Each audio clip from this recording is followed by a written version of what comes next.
अचलपूर तालुक्यातील काकडा आणि चमकखुर्द परिसरात विद्युत तारांच्या घर्षणामुळे लागलेल्या आगीत 2 शेतकऱ्यांच्या गव्हाचे पीक जळून खाक झाले आहे.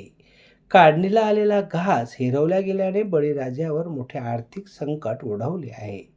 अचलपूर तालुक्यातील काकडा आणि चमकखुर्द शिवारात शेतावरून गेलेल्या विद्युत तारांचे एकमेकाशी घर्षण होऊन पडलेली ठिणगी या नुकसानासाठी महत्त्वपूर्ण ठरली आहे.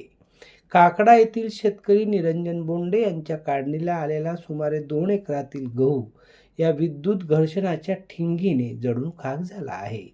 तर चमकखुर्द येथील शेतकरी रमेशपंत तट्टे यांची मौजा भिलोणा येथील शेतातील 2 एकर गहू आणि 30 स्प्रिंकलर पाईप या आगीच्या भक्ष्यस्थानी पडलेले आहे.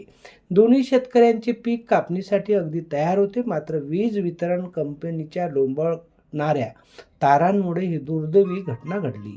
आगीची तीव्रता इतकी होती की पाहता उभ्या पिकाचा कोळसा झाला. यामध्ये शेतकऱ्यांचे हजारो रुपयाचे नुकसान झाले असून आता जगावे कसा असा प्रश्न त्यांच्यासमोर उभा ठाकला आहे. ओम चोरडेसह जितेंद्र रोडे, अध्ययन समाचार लाईव्ह, परतवाडा.